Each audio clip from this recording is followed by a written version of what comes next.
Hello, welcome back to another episode of Theology in the Raw. I have on the show today a new friend of mine. I mean, we kind of go way back in terms of we met like, I think 11 years ago, just briefly. We've kept in touch a little bit over social media.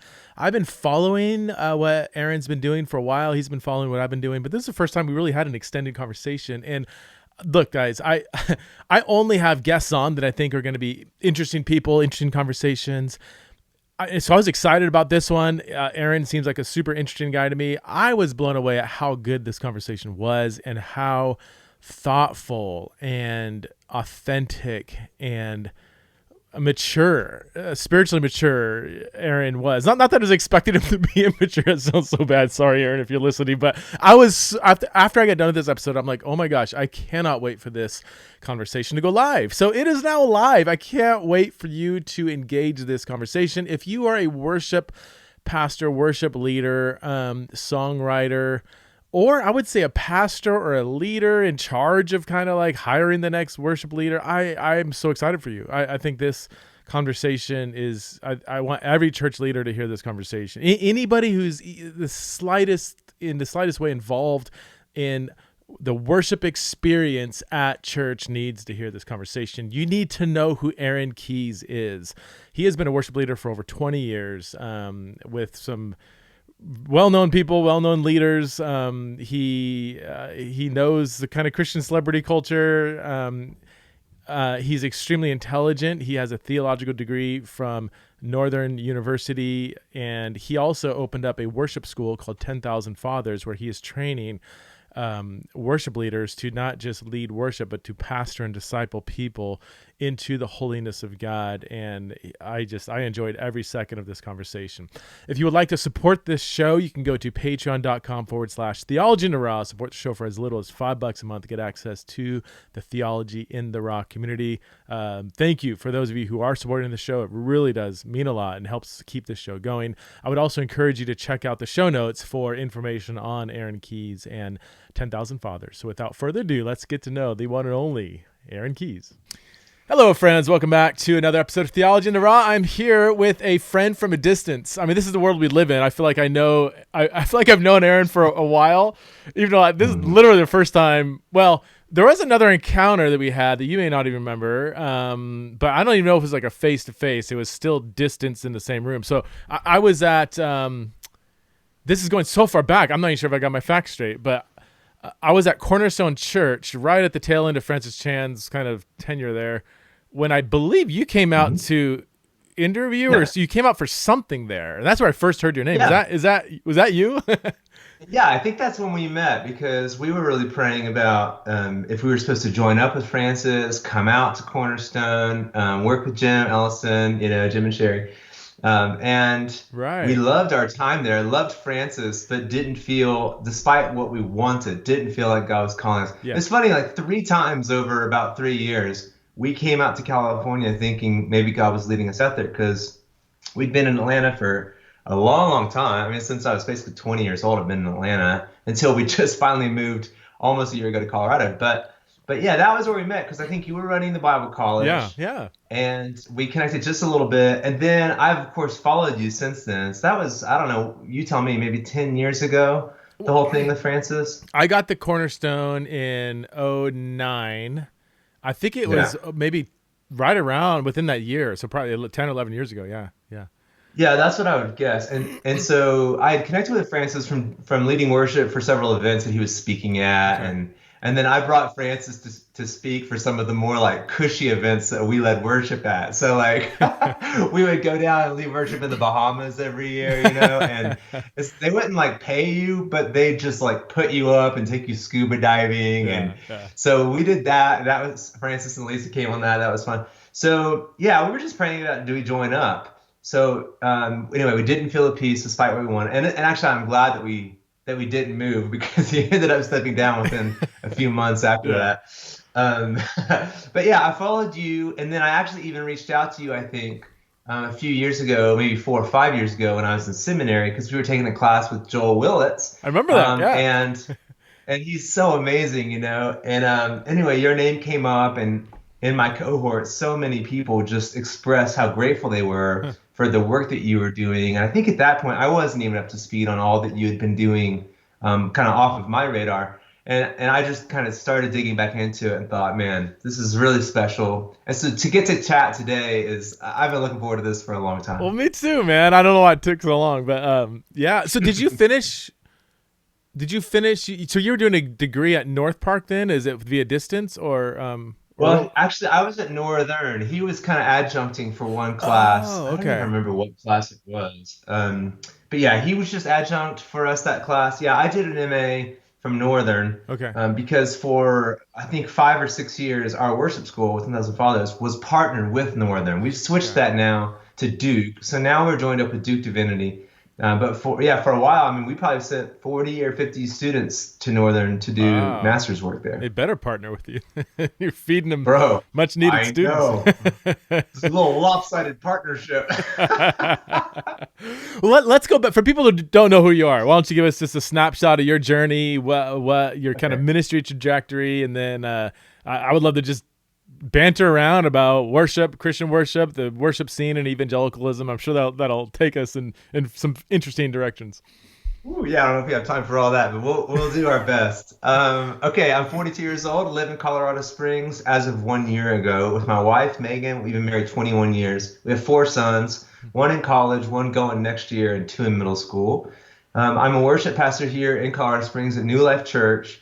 And for the last 20 years or so, I was the worship pastor at a church in Atlanta called Grace Fellowship Church. So people might, probably haven't heard about Grace, but they've probably heard songs like Good, Good Father and Build My Life. These songs came out of our church because there was this thing called house fires that came out of our church that really became, God just like, he just put wind in those sails and it went all over the place. It was really awesome. Hmm. So for the last 20 years, we were in Atlanta at a church called Grace, and it was a beautiful like greenhouse for apostolic, entrepreneurial kind of leaders to come and not be constricted to the walls of the church, but kind of be empowered to go do what's in your heart.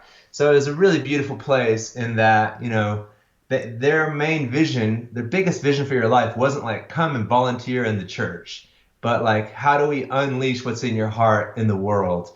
And so about 15 years ago, we opened up our home so that we could start training worship leaders Hmm. because leading worship, guys like we were doing, that was all well and good. But I was getting all these phone calls from pastors after the events like, hey, look, we got singers, we've got bands, but we don't have anyone that leads worship like that Hmm. and leads worship with scripture first and foremost. And do you know anyone else that could do that? And so at first I was sent out everyone that I knew and trusted, and quickly I ran out of people that I both knew and trusted. Um, and it was like, what? How do we do this? Like, how do we raise up people? Because it felt to me like the fields are white and the workers are few, in the Yeah. worship space.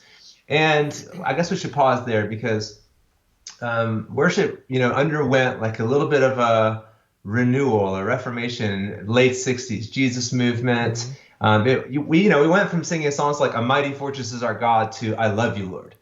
And so when all of that happened, there was a beautiful move of the Spirit, I think, and the guys out in California, all these hippies are getting saved. Some of them say we're going for worship in the presence of God, and they launched the Vineyard movement of churches. Some of them go we're going to go verse by verse through the Bible. They launched Calvary Chapel, and so kind of streams split off from late '60s, early '70s, and worship just picked up steam. Like before then, you might have had a music minister in church, but there was no such thing as like a worship pastor Huh. or a worship leader. You'd have choir directors, people like that. But the worship role, like we understand it, is really about 50 years old. It's really young, Huh. and there's no such thing, in the first 2,000 years of the church. And obviously, there's nothing in the New Testament about worship leading. Hmm. So what is so normal for so many of us, we've just grown up singing "How Great Is Our God," and we've grown up singing "Here I Am to Worship." Like that's not normal, Hmm. and it's not historical. So there's beautiful stuff that's come out of that, but there's also a little bit of like alarming stuff that's come out of that. So Yeah. for instance, we're the first generation ever to assume that because someone can lead us musically, they should also lead us spiritually. That's never, there's no biblical precedent for that. There's no historical precedent for that.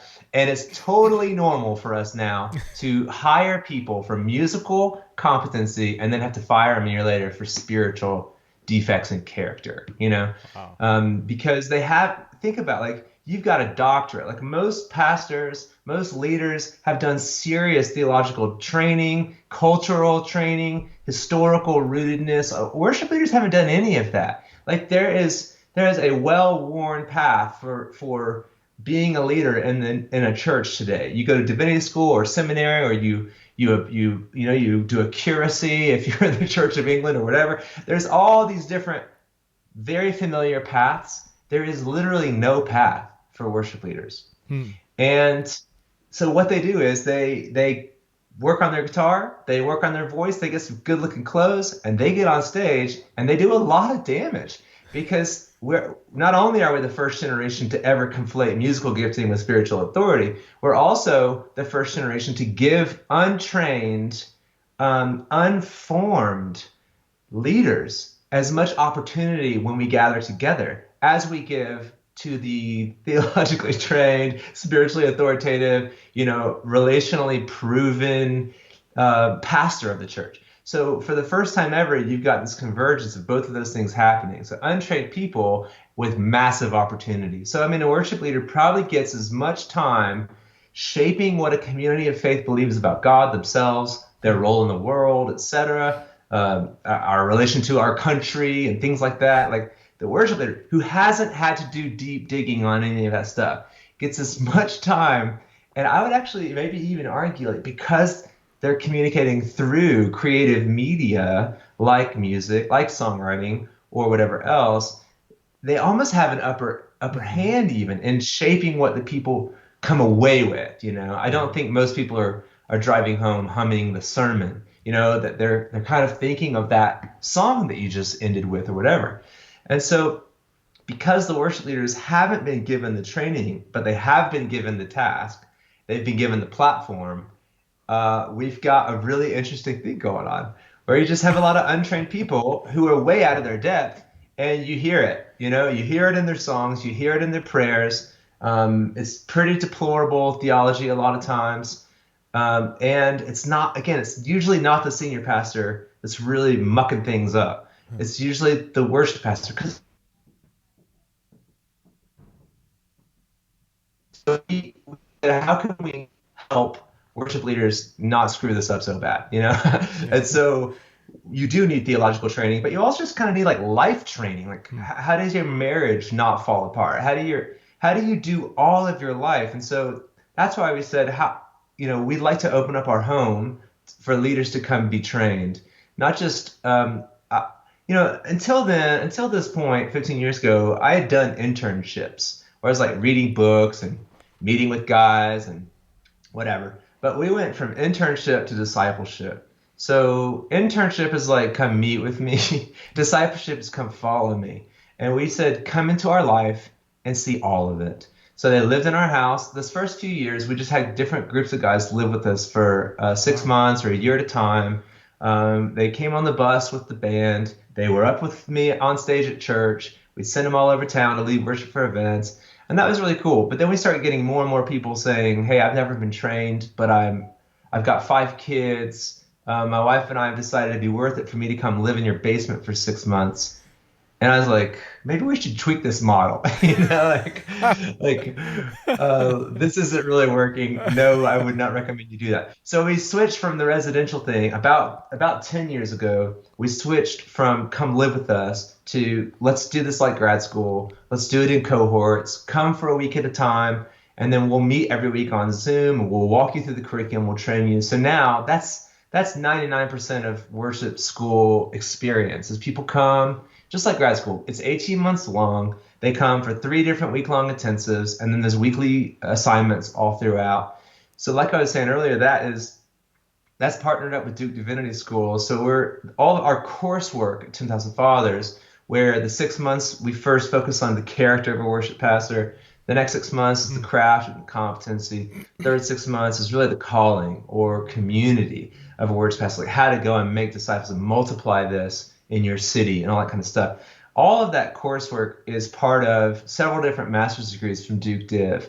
So an MDiv, you can get an MDiv from Duke now with a certificate in worship. Mm. And we're a big part of that journey, you know. So you come through 10,000 Fathers as part of that degree. You can also do an MTS or a Master's of Arts in Christian Practice. Any of those from Duke, you can get a worship certificate, which is just really cool because what we basically are, what we become is a para-seminary, you know? So we're coming alongside seminary doing what I think seminaries were supposed to do, but just don't. They don't do formation. They do information, and they do it great. You know, I love partnering with Duke, the number four religious school in the world as of this year. But they're probably still not. I mean, you might get to take a class with Howard Watts or Ellen Davis or Lester Ruth or Jeremy Begbie, but you're probably not going to hang out with them at dinner and have a glass of wine and get to share your life with them. Mm-hmm. So we aren't trying to do 6 months on Ecclesiastes at 10,000 Fathers, but I do think worship leaders need to spend 6 months in Ecclesiastes, you know? Yeah. So I think that they give you that side of it. We give you the other. And I think that the end result is leaders who are built to last and aren't just going to be kind of getting less and less relevant as they get older until they eventually age out of worship ministry, which is basically how most of it is now. You know, youth is like probably our biggest idol in worship culture these days, except for maybe ourselves. What we want to see is a whole generation of worship pastors rise up who will be elders in their churches long after they're done being musically relevant. You know, they'll be musically cheesy, but they will be spiritually authoritative. So this is what we want to see. So it's called 10,000 Fathers and Mothers Worship School because in 1 Corinthians 4, sorry, this is a long answer, but I'm going to land this plane. I'm trying to go fast. In 1 Corinthians 4, Paul says, even if you had 10,000 teachers, you don't have many fathers, but this is what I've become for your sake. So imitate me is like imitate Christ. So the whole thing being like, we've got more teachers than ever in the worship space. Great teachers. Like you can listen to Francis, you can listen to Louis Giglio, you can listen to whoever. Pick your teacher, you know. And Paul's saying to the church in Corinth, they had the exact same thing. They had celebrities. They had Apollos and they had Barnabas and Paul. They had the whole constellation of superstars. And he goes, and you don't have what you need. Wow. The most manifestation, spiritual gifts, and the least maturity of any of the New Testament churches. Yeah. So I think it's just helpful to not mistake even spiritual supernatural activity and big time cultural celebrity. Don't mistake that with fruitfulness and with actually getting this right. That's so good. I was wondering we're trying to focus on. I was wondering where the name came from. That's a really cool. I love that. That's such a fantastic idea. So you've been doing 10,000 Fathers in for about 5 years. How did you get connected with Duke? Okay. Oh wow. How did you get connected with Duke? I mean, they're, as you said, a super world-renowned, high-powered school. Did you have a personal connection, or you just reached out to him? Or? Yes, I did. Yeah. So a friend of mine from Atlanta, he came to our church. He was an Old Testament professor at Candler in Emory, a good school, a UMC school in Atlanta. And he wanted Emory to snatch us up from Northern because I was saying, look, I love that we're partnered with Northern, but the hope was like, we'll send you a bunch of students and you send us a bunch of students, you know, because I'm just trying to figure out where are the leaders that need to be trained. Like I was saying, like earlier, I think before we hit record, for most of our tenure, we've graduated over 400 students in the last 15 years. Most of them came to the school because I met them somewhere on the road. Yeah. And that just meant I was gone all the time, you know?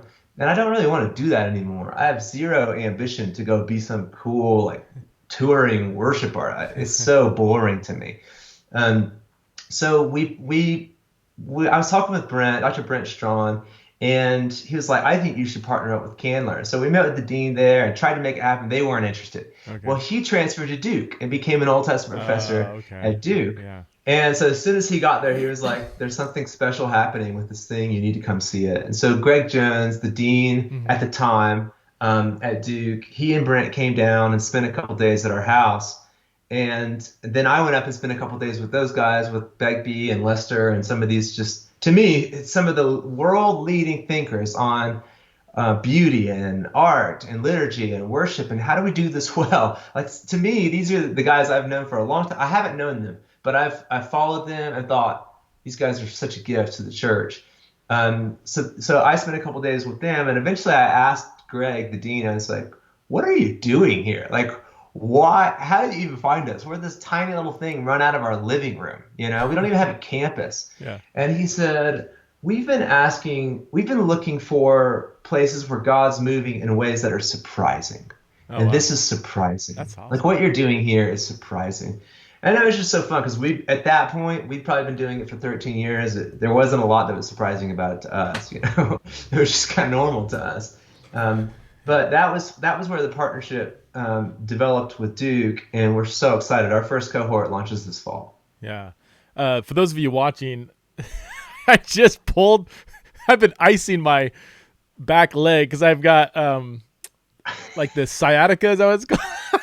Yeah. So I tried to do it subtly, but I realized that for those watching the video are like, "What did you just pull out of your butt?" I'm like, "No, I'm sitting on an ice pack." So anyway, I just wasn't gonna say podcasters anything. are all confused. Anyway, oh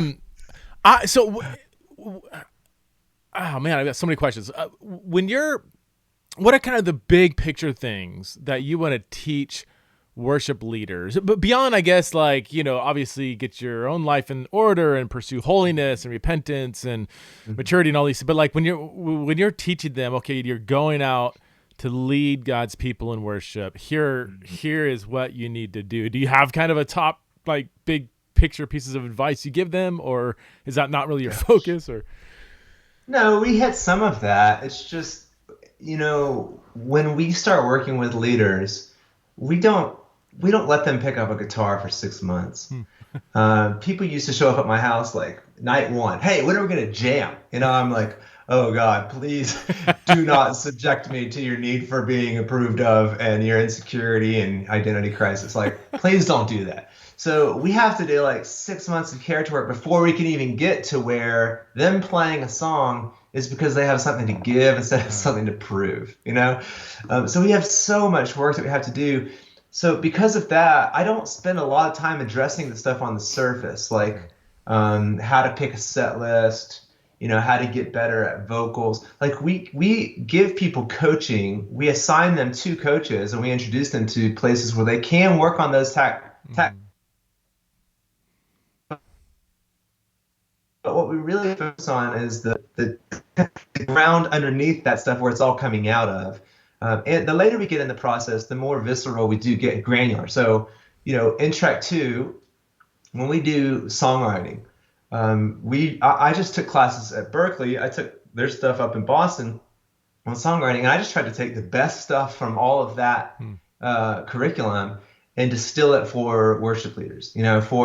And it's just saying, like, you don't need to be a great songwriter, but you should be able to articulate something for your community to express the response to what God's doing there. That's going to be unique to every different place. Like, you need to be able to bring that in the same way that, like, for our anniversary coming up this summer, I better not just hand my wife a Hallmark card that's like got some little roses are red poem written in it and not actually write my own heart there. Like, she doesn't care about the card stock.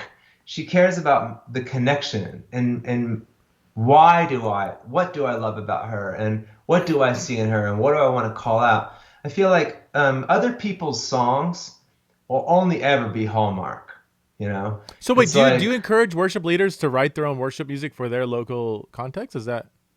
Yeah, for sure. We don't only encourage it though. We empower it and we train it. And that's a huge difference that people just think, oh, you come to our school and get encouraged or inspired. And I go, no. Watch YouTube for that. Go to a concert for that. You can inspire thousands of people at once, but you can't empower them. Even Jesus couldn't. Like, Jesus spent years just pouring into these three were the closest, and then there were 12, and then there's 72, and then there's 120, and then there's just the crowds. But I put zero confidence in a crowd to actually like be faithful to the call of Jesus. Like the crowds are so volatile, and they just turn on Jesus from one moment to the next. So the people that changed the world and turned it upside down were the people Jesus invested his life into. So what we're trying to tell worship leaders, the first big paradigm shift is this: like, first, worship leaders lead songs, worship pastors lead people, and we don't need any more worship leaders. Who cares? Songs aren't fixing anything. If they were going to change anything, it'd be changed by now. We have 210,000 songs in CCLI. It's not changing anything. So let's get our heads out of our butts and stop pretending that our song is going to change the world. It's not. Discipleship will, but our songs won't. The second thing is, they have to answer this question. If you lost your ability to play music today, would your church recognize you as a leader tomorrow?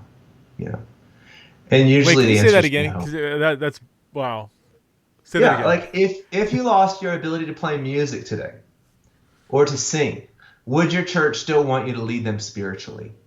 So because most worship leaders were put in leadership not because of their depth in God, their faithfulness, their fruitfulness, their ability to make disciples, their ability to shepherd and pastor people, they're put up there because their ability to sing. That's a house of cards. And we're seeing what happens when the character defects in those kinds of leaders come out. We're seeing it not just in worship leaders, by the way. Obviously, we're seeing this in any big shot leaders. When the competency is off the charts and the character hasn't kept pace, watch out, because the dominoes are going to fall and tons of people are going to get hurt, right? So I think we have to train people in both of those things.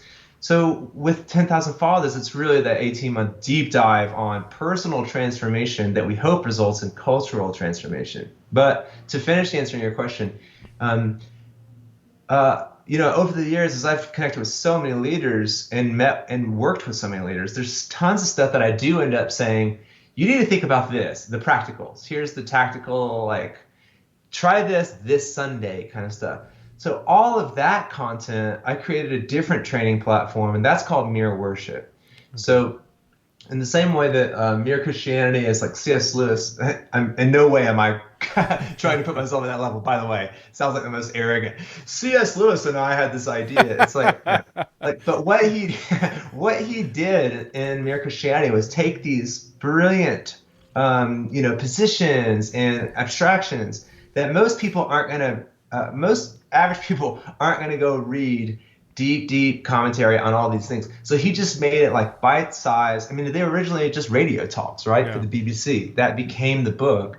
So it's like for mere worship, it was like how I would normally teach. It doesn't fit anymore in 10,000 Fathers.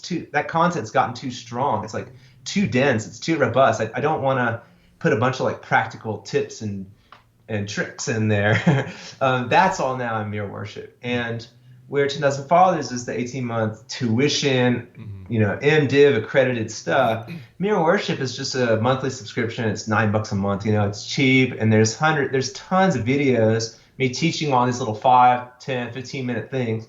And then we meet on there and we talk about it and we brainstorm. So that's a pretty cool growing community of either people who want to do 10,000 Fathers but haven't been able to yet, they can't commit, or they actually graduated from 10,000 Fathers but they want to keep thinking progressively and how do we not just kind of get in the status quo. So it's a community of worship pastors who want to have an ongoing conversation with other people that are trying to, for lack of better terms, maybe change for good the worship scene in kind of evangelical churches today.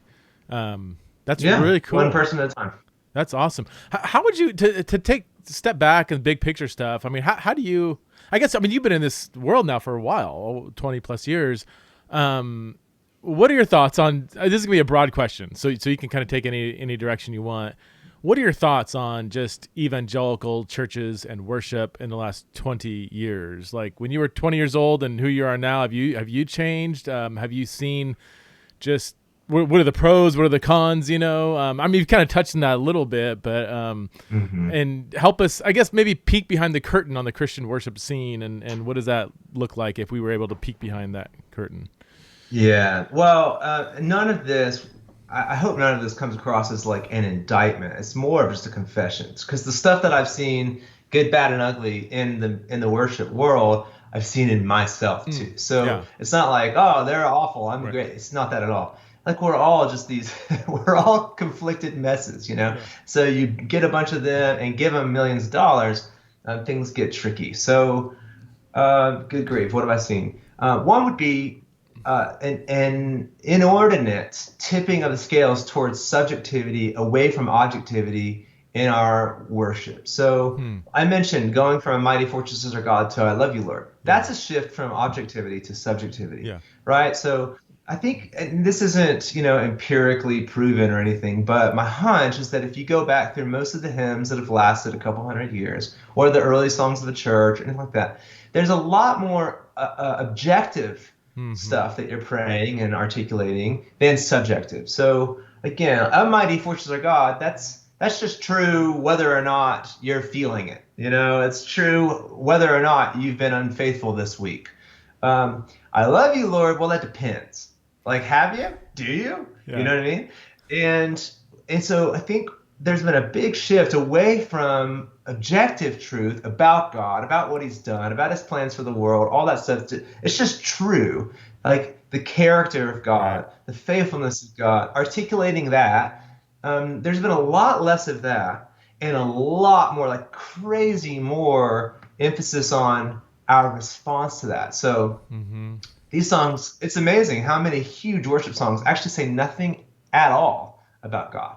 It's all about, I'm going to do this, and I'm going to do that, and I do this, and I surrender, I worship, I love you, I adore you, and there's a place for all of that. Yeah. But when all that we're doing is the response, and we're never actually articulating what we're responding to, I just think, one of those requires study.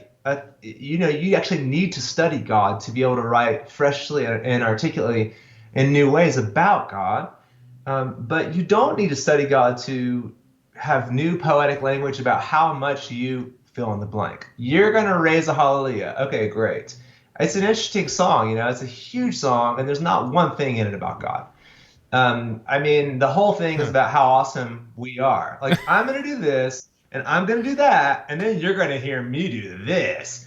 And so there's like so many big songs that are like, I'm never going to stop doing that, and I'm always going to do. And the problem is the people who wrote that do stop. They end up walking away from faith altogether.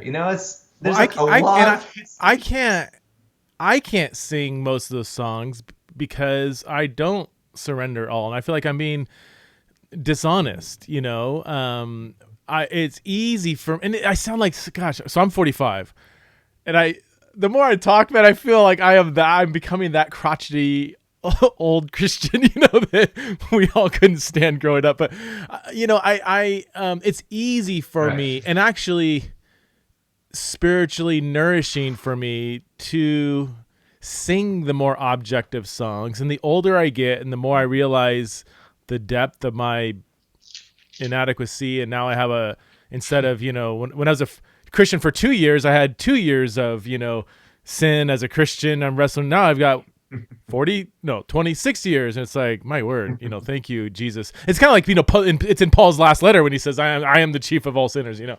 I feel that, and I don't want to overly. I'm not that reformed anymore, sort of. So I don't. It's not that I'm a worm and always, but like I'm just have a more realistic perspective on my pursuit of God, and I cling to the fact that his loving kindness pursues me all the days of my life. Like, were it not for that, I would be done. I would, as the hymn goes, prone to wander, Lord, I feel it. I can sing that all day long. And he, God, you shackled me with your grace. And I don't know, like and again, I on the other hand, I do, you read the Psalms and you do have both, right? You do have objectivity and you do have subjectivity too. So I don't want to say all of those are bad, but I like what I like the fact that you said it. I don't like the content of it, that some of these songs that are more subjective, which, okay, that in and of itself is okay in balance.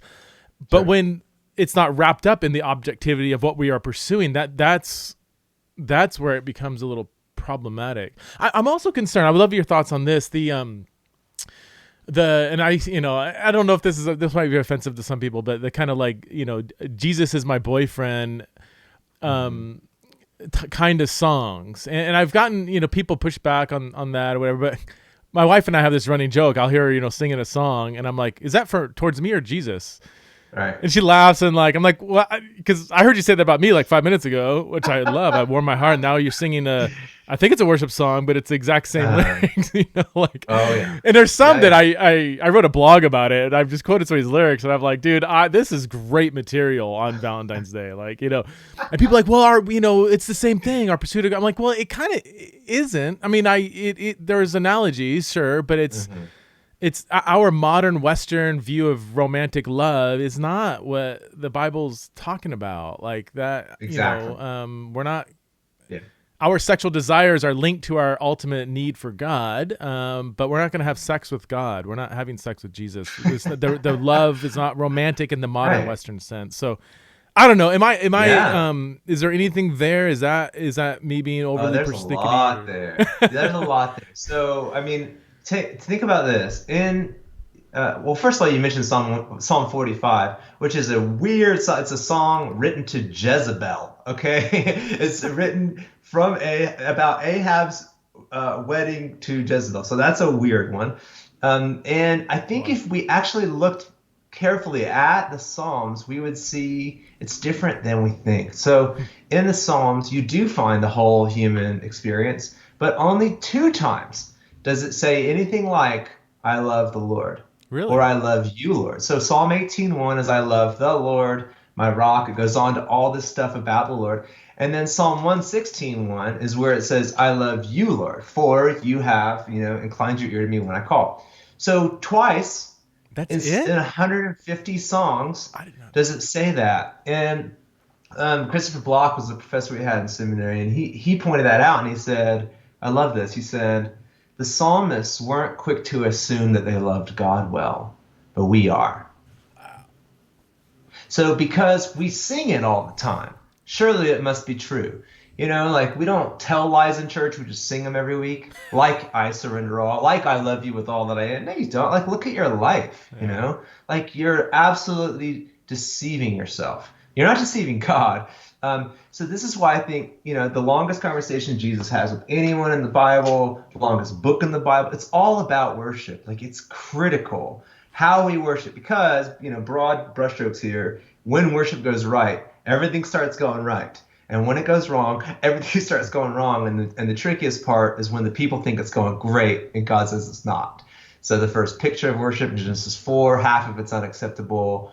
Isaiah 1, God says, I can't stand it when you lift your hands and burn this incense. I actually sacrifice to God. And Samuel's like, for this reason, the kingdom's going to be torn from you and given to David. Like unacceptable worship is a common theme in the Bible. And just because we mean well doesn't mean that God's stoked about this. And so, when Jesus says, you got to worship in spirit and truth, worship in reality, that's big. And then Hebrews 12:28 is, since we're receiving a kingdom that can't be shaken, let's worship acceptably with reverence and awe, for our God's a consuming fire. So I think any conversation around like, I just want to nibble on Jesus' ear and Jesus, you're my boyfriend, all that stuff, like has to be sorry, this is raw. You said no, it's raw, good. Right? Okay, you can bleep any of this out or just edit. I don't care. Any of that has to be put into that perspective and that panoramic understanding of historically, what does it mean to worship and honor God? Like, how do we do that? And I think there's just a lot of chronological kind of snobbery, like generational snobbery. Like, there's a lot of songs that came out, 20 years ago. And this goes back to one of your earlier questions, like what's shifted since I started and to where I'm at now? What have I seen? There's a lot of like, we're the ones. Like, we are the generation. Let us be the ones. And that just ties in with all the rest of our kind of impatience and self-absorption and all that stuff. But man, I think like what God wants to do in our generation is probably beautiful, but we're probably not like God's answer to the cosmos, you know? We might raise God's answer to the cosmos, like we might actually, but usually we're just like so obsessed with ourselves. And so this gets into kind of the third semester of worship school where we teach people growth is one thing, reproduction is another. And if you never recognize the difference between your own growth and the need for you to actually multiply what God's done in you, you don't need to multiply you. We don't need more of you. It's just that people need to see the life of Jesus worked out in someone like you to get a vision sometimes for how it works, could even work for themselves. Until we make that shift, we'll just keep thinking it's all about us. And even worship is all about us. Like, it's really crazy how many songs, I mean, count sometime at church, like, not to pull you out of just the bliss and the ecstasy that I'm sure you experience every second in corporate worship now, but like, take a moment and count how many of the lines are actually missional, like they're actually for other people or for the world or for the nations. Because when you read the Psalms, there's like tons of missional stuff in there, which is fascinating because it's thousands of years old in a highly tribal time. There's not other ancient religious literature that's like that. It's about like all the nations will see, and everyone will come to Zion or whatever. Yeah. Like all the other religions and all the literature is all very tribal, like you would expect. And there's some of that in the Old Testament, of course. But there's also a lot of beautiful missional stuff. So Psalm 67, right? God bless us, be gracious to us, cause your face to shine upon us, that your way may be known on all the earth. Mm. And then that's verse 1 and 2. And then verse 7, the last verse is like, God blesses us so that the ends of the earth may fear him. So just like Israel, like loved being the blessed and favored, well, usually loved being the blessed and favored people of God, but didn't really want to like be the blessing and instrument of God's favor to the rest of the nations. We're just like that. And so our worship music is primarily and predominantly about what Jesus has done for us. So he's welcomed us, he's washed us, he's forgiven us, he's loved us. But we're supposed to actually become like him, and that we welcome others, we forgive others, we pursue others, we love them. But we divorce all that missional stuff. And that's the reason in Isaiah 1 that God comes down so hard on that worship is unacceptable, because the next verse says, you haven't taken care of the orphans and the widows. You have dissociated this one aspect from this other, and it doesn't work like that. You can't just worship in spirit or truth. You actually have to do both. Yeah. And it's so easy to find worship in spirit or truth. Well, I just realized this. You mentioned Isaiah 1, and then you have Jesus in Matthew 15, where worship, or when God criticizes worship, it's often linked with the behavior that's not following it. Like worship Right. and behavior just are intertwined. I mean, it's kind of like, well, duh, obviously, but I'm just wondering if we really believe that, how would we approach worship? Maybe even how would worship leaders or worship pastors? Because I don't know when's the last time I've heard a worship pastor or leader give any kind of thought on obedience that should correlate this next song. Hey, we're going to sing about this. If anybody has sin in your life, now's the time to invite God to address that. If hey, come see us afterwards, confess your sins. Get help, so that your worship isn't in vain. I don't know. Like I don't know if I've heard too many warnings. Like, hey, make sure you're not worshiping God in vain right now, because that's really dangerous. Right. Well, so go back to the whole there is Song of Solomon in the Bible. There are a couple mentions to loving the Lord, in the Old Testament stuff. But put it back in the context like today. If I told my wife all the time, and even saying it to her, that I loved her, but I never actually served her, or made time for her, or listened, or sacrificed for her, like she'd be offended. It's only a matter she'd be like, stop telling me that. It's not true, So you can say something all you want till you're blue in the face. It doesn't make it true. Your life makes it true, or it doesn't. And so that's where this the heightened subjectivity is a little alarming. Because it does make, if you crank up the subjectivity, and the worship primarily is about like how much we're gonna that, and how hard we're gonna this, like it makes people either liars or watchers. They either lie and sing it and then they know it's not true, or like you said, they just kind of watch because they don't want to be untrue to themselves, you know? But if we as pastors of people using these songs, it's not, again, like we actually did a verse by verse study. Mere Worship, one of our students did a verse by verse study through the whole book of Psalms and looked at the objectivity to subjectivity thing. Really? Yeah. What did And he? it's Yeah. actually What did he come up it's with? pretty close. I mean, there's a lot of stuff that actually doesn't fit at all. There's stuff about like, nature. That's not about God objectively. There's stuff about enemies and idols. There's a lot of stuff if you go through the Psalms that doesn't fit anywhere in our worship, which should make you ask some questions too. But we do need both of those things. We need stuff about God and we need our response. It's just that if all we give is the response, I think we alienate a lot of people instead of give people opportunity to let's think about God and then trust that he can actually provoke a response of confession or surrender or recommitment or whatever, and the thing I've been talking to some of our guys about in Mere Worship is like, Anne Lamott has this great line, it's just two words, hallelujah anyway. I love that. Hallelujah anyway. It's such a beautiful, that's the best call to worship I've heard in a long time, right? And I love that because it's like, if the leader isn't really leading the people, it's just leading the song, then it lets people either worship, lie, or watch. But if the leader is recognizing like not everybody does surrender all in this room and not everybody does give it all and love the Lord with all their heart, soul, and strength, like if the worshiper recognizes that, then they can sing a song like I Surrender All and say, after they've done it or to set it up, don't just sing the song because you have surrendered it all. Sing the song because you want to. You need to. Don't just sing it because you've got it. Sing it because you need it. So, don't just raise your hands because you are so surrendered. That's what we normally think. Like, I don't want to lift my hands because I know that I haven't been surrendered. But if the worship pastor would go, don't just do it because you're already so faithful. Do it because you're so unfaithful. But you need a faithful God so badly to help you be more faithful. Well, now I can come kneel not just because I'm humble, but because I'm so proud, but I want to be humble, Okay. Or I might not even want to be humble, but I know that I want to want that, Well, come kneel, not just because you're so humble, but because you want to be and you need the humility of Christ. So if the worship pastor is mindful of these things, I think it's like all things become permissible. Like they might not be very beneficial. Like in the same way that Paul's saying that about other stuff, I think if our mindset is right, we can actually use all kinds of inadequate tools.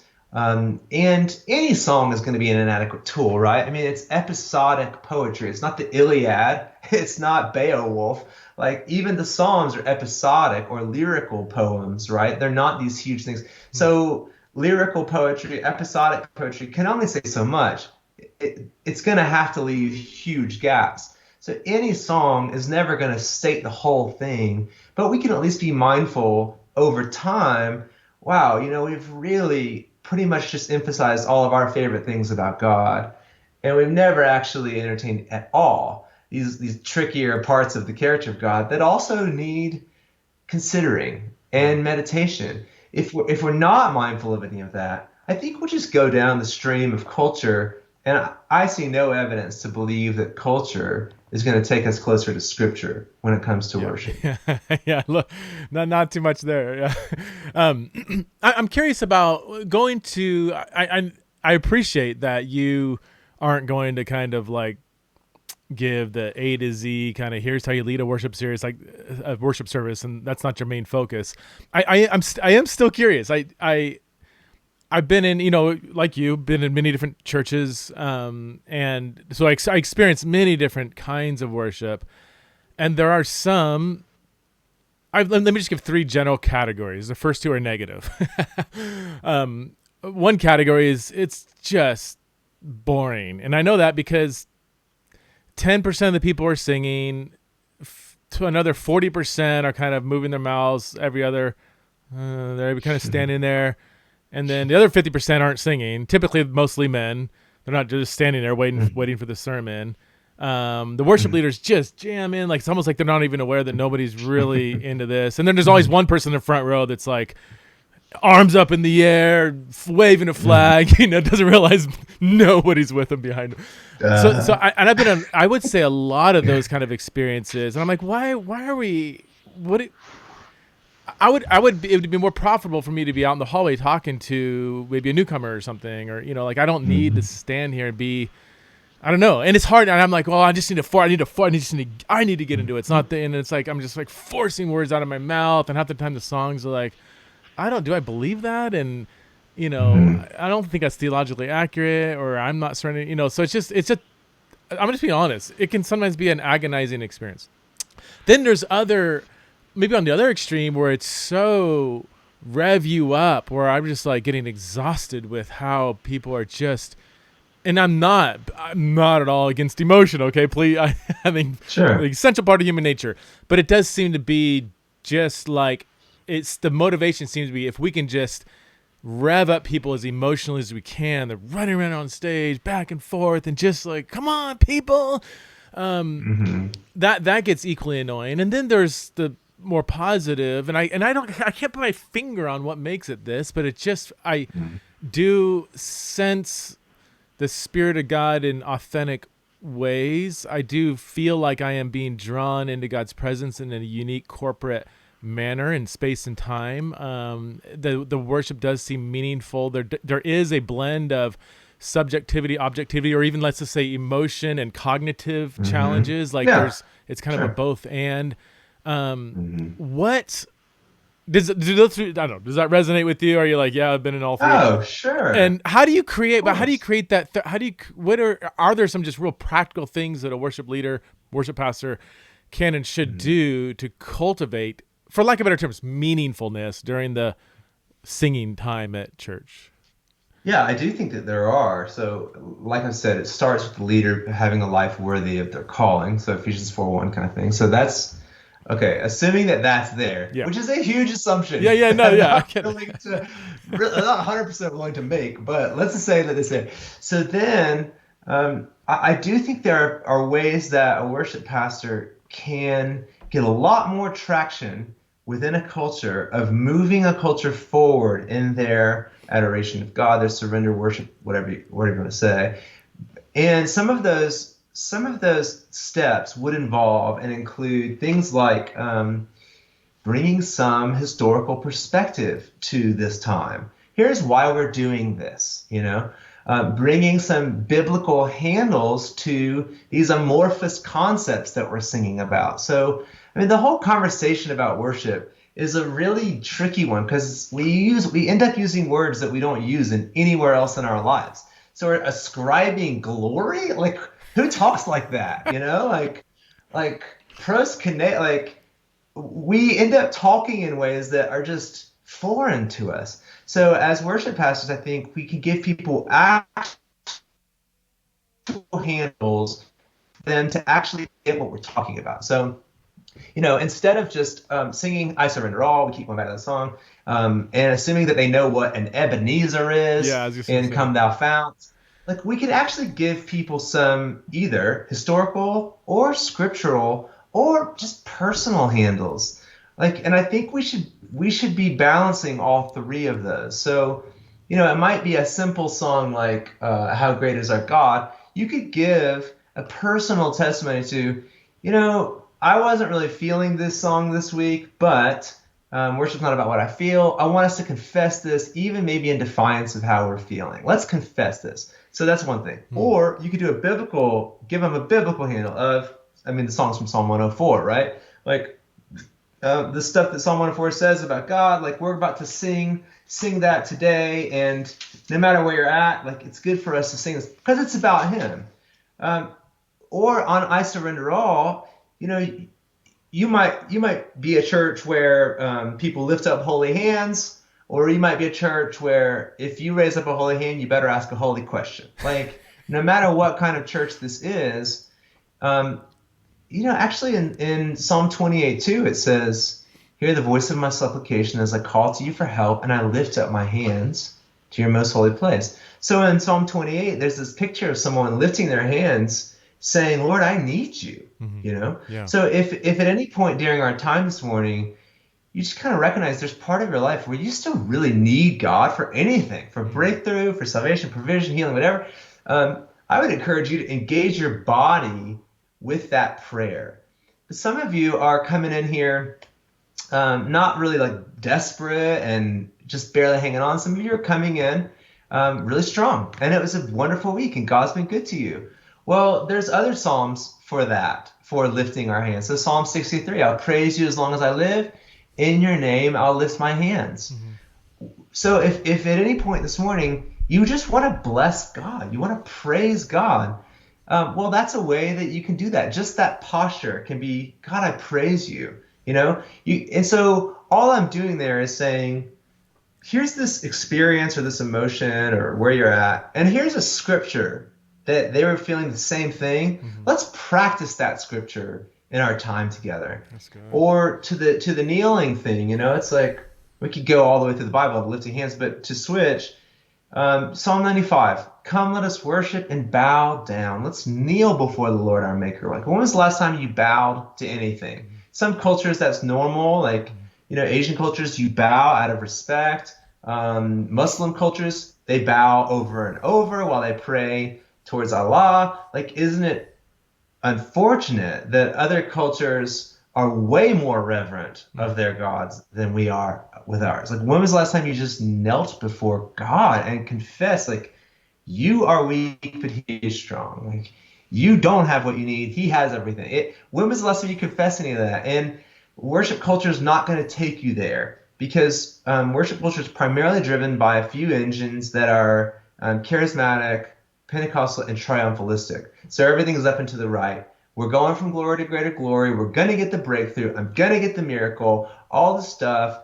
And there's a place for that. But if it's not countered by the other confession, that sometimes we don't get healing, and can our worship survive that too, then I think we're just setting people up to be, good grief, I'm disappointed at best, but disenchanted eventually. Well, everything you're saying, the common denominator is the worship leader should be talking and teaching and explaining, and because that's one thing, like it's hard for me when, and like, I want to real quick caveat. I am so thankful for people that simply say, hey, I will serve this church in some way, because 90% of people don't do anything. So hats off to you who are trying to do something, you want to serve, you're giving up of your time and all these things. For So sure.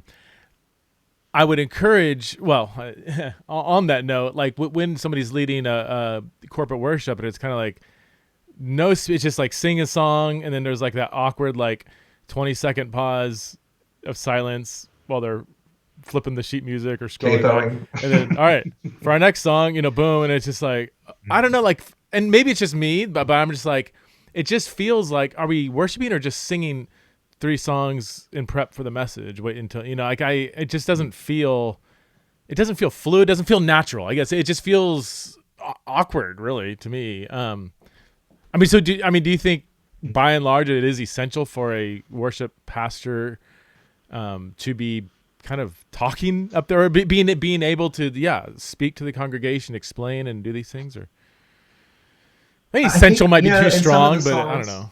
Yeah. Well, dude, in some of the Psalms, you find like superscriptions, right? Like Psalm 130, a Psalm of David.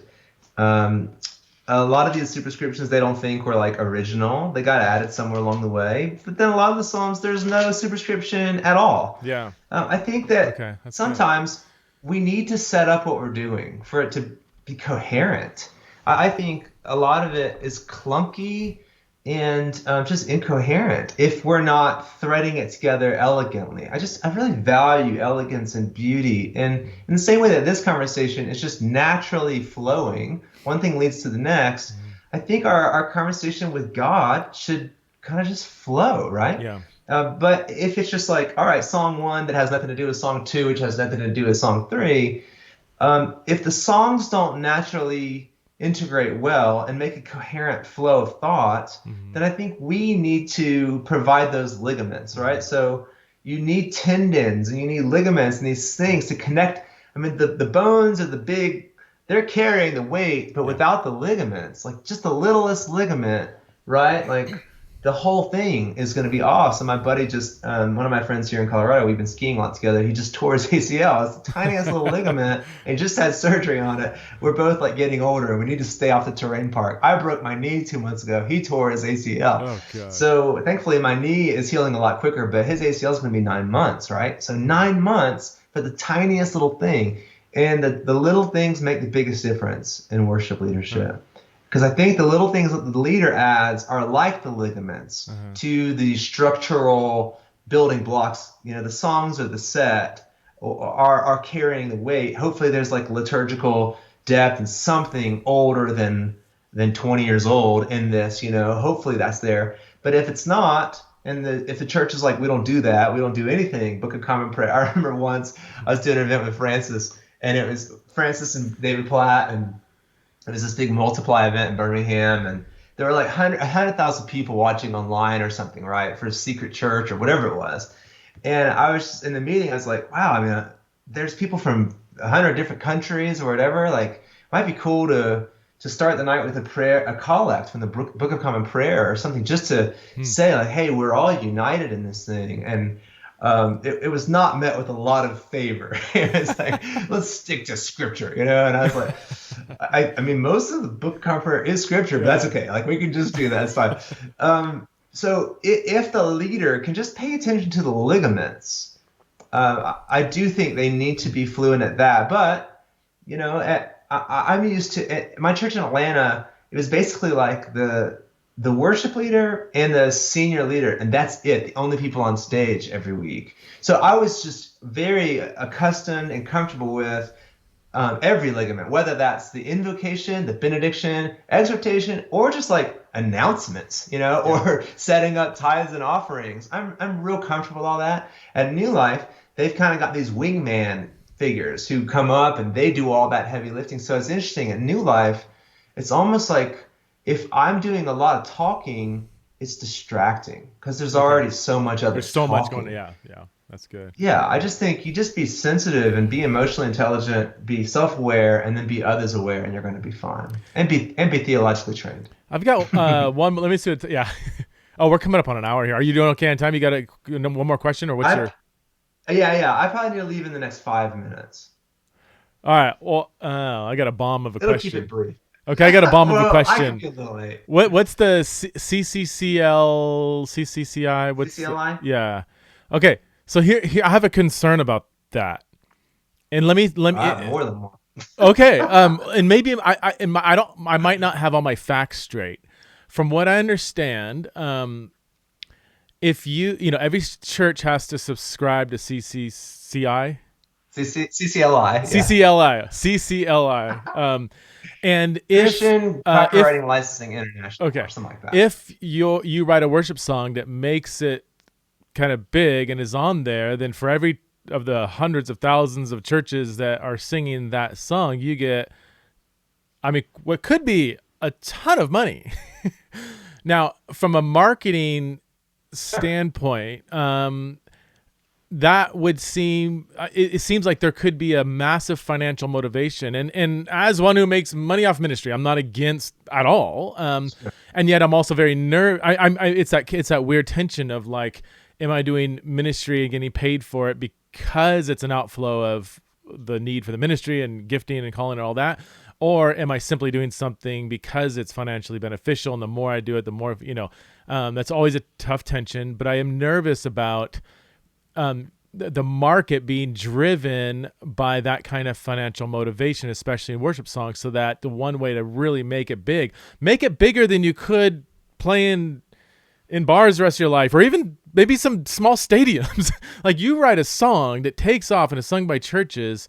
It doesn't need to be theologically sound. It doesn't need to be deep. It could take you 2 minutes to write. It doesn't. Like, none of this really. The common denominator is, do the masses want to sing it? If they do, you can make a ton of money.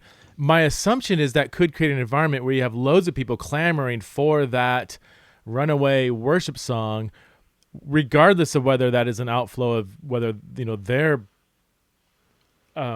pursuit of God or whatever. I don't know. Is anything what I'm describing here, is that accurate, and should I be concerned about that? Well, bro, I mean, how could you not be concerned, right? I mean, yes, the system, a friend of mine actually built that system years back.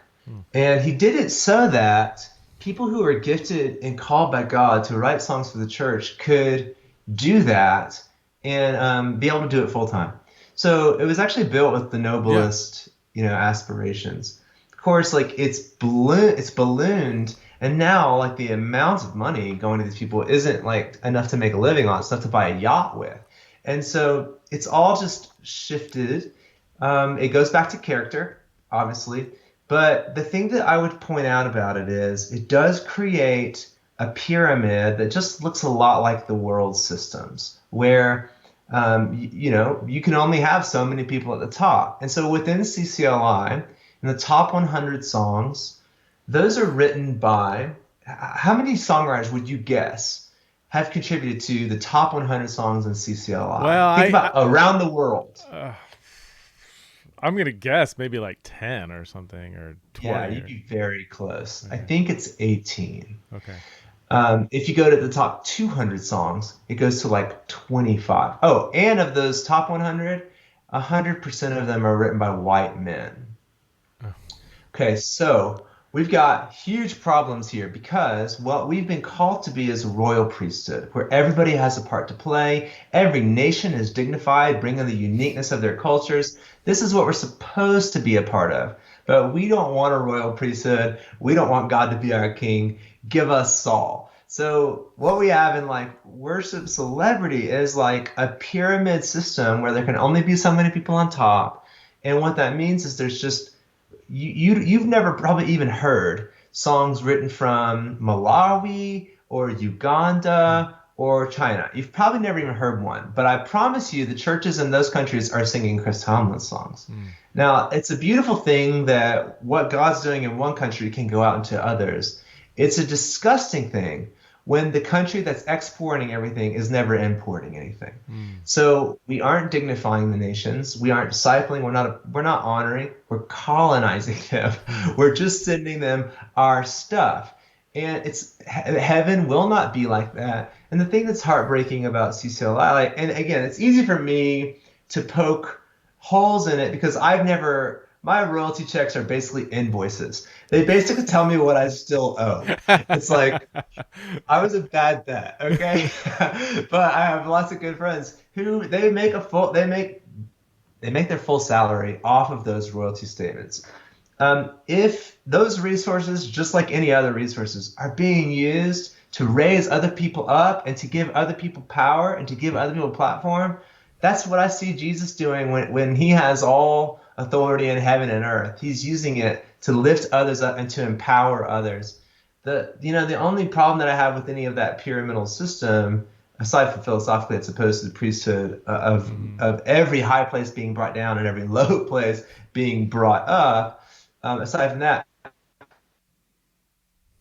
the only issue is all that resource isn't going for others and to lift others up. Like I think every year those CCLI numbers should be more and more reflective of a multinational church, a multi-ethnic church, a global church, where everyone is bringing their contribution. That's what I see in Revelation. That's the consummation of this whole thing. Not everyone singing 18 people's songs. Like I promise, there's not just 18 anointed songwriters in the world writing songs for the church. It's just our system has only honored that, and then it kind of self-perpetuates, right?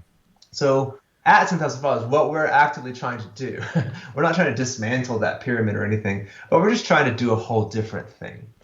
And we're trying to empower hundreds of people to write songs for their churches. And we're trying to tell them, look, if you're counting on this to pay for your son's college, go play the lottery. That's a better investment, But if you will just recognize there's such beauty in this craft of writing a song for your church, and such an opportunity to shift the culture in your community by creating artifacts, so songs or sermons, whatever, that your community adopts and adheres to and celebrates. then you're going to see so much fruitfulness long term that it's going to be more than worth it. The last thing I'll say about any of this is like the way that songs work is it's like movies, like hits. It's hit driven. We Yeah. need the song to go to number one, and then over time it will just slide down the rankings until it's just kind of forgotten. I would be curious to see. I haven't done a study on this. I wish somebody would. But like the speed at which, the alacrity at which a hit goes to a forgotten song. So everyone sings it. How quickly these days is no one singing it? Yeah. Because it wasn't built to be able to stand up to hundreds of listenings or years of singing. It's just kind of built like our iPhones, like awesome when it comes out, and in 3 years you're gonna have to get the new one. Hmm. That is new. Again, historically through the church, there's not like thousands and thousands of songs that were really big hits and then they just dissipated. And that's not how Jesus ever portrays the kingdom coming. Jesus uses pictures like planting seed in the ground or leaven in dough. It's like songs need to be explosive, but explosions make a big mark and then they just dissipate to nothing. Hmm. Where seeds and leaven, they're so small, they're easy to miss, but over time they shift everything, Hmm. right? So I think that the whole system, I love that I mean, what an incredible gift, as a songwriter to be able to make any money from what we do for the church. That's amazing. Hmm. But if the character stuff isn't there, and why would it be? These leaders haven't been formed. And if there's not a perspective that everything God gives us is not just for us, it's to give away, then I think the pyramid's just gonna, well, it's the same thing as wealth in America, right? It's trickle down. Economics is a joke. Like the rich just get richer and the poor get poorer. And that's happening in the church too. Unfortunately, that means that I think we're missing out on the treasure that God has instilled in the different nations of the world, because how great is our God? How great thou art is the second most beloved hymn of all time, behind Amazing Grace. Well, how great thou art was not written in English. It's not an American song. Hmm. It was written in Swedish. It's called O Stor Gud in the 1800s. And then it was so beloved in Sweden that it got translated into German, then Russian, and eventually into English. Oh, wow. And I just mentioned that because I can't even imagine church without how great thou art. Like it was part of, I mean, we sang it a lot as a kid, it's still up there. And I just can't help but wonder, what songs are we missing because we're not paying attention to what God's doing in the other countries? We're only exporting what God's done in ours. We don't have time, but I would love, maybe when I have you back on, we could talk about what can we do to tap into and do more importing than exporting from other countries. I've got a friend who's he's he's in Nepal. He's Nepalese, Yeah. and off the chart musician, dude. And him and three other friends in Nepal and like the jungles in Nepal wrote a worship album. It's all in Nepali. I think they have one English song. Wow. It's beautiful. I mean, I'm like, how can we but this obviously will never make it in, but like, is there something we can do to open up some of those floodgates? Because music is rich. Music is such a deeper part of many other cultures. I mean, it is of every culture, but other cultures, I feel like it's even more just intertwined with so much more depth and meaning and cultural significance and spiritual significance. It's like, man, we're, like you said, we are so missing out. But if someone said, okay, well, how do we get that? I'm like, man, that's, I don't know. I'm sure you got some thoughts on that, but you got to go, man. I'm probably keeping you late. I do. Well, I mean, I can hit that real quick. Like, Yeah. there's two things we can do. One, we can pay attention and listen to what are the songs that God is birthing in other countries and other languages. And you might not understand anything that's saying. That's fine. You don't understand what a classical piece is doing to you either. Right. Like there are levels to you that are subcerebral, and it can still affect you. And so I've done this. Like I actually met with the Christian Music Publishers Association. This is a global organization that basically any country that has like a big infrastructure of worship songs, the heads of those countries all meet every year. And so a few years ago, I met with those guys to try to lobby this case. Like, guys, where are the songs from Italy, and where are the songs from Denmark?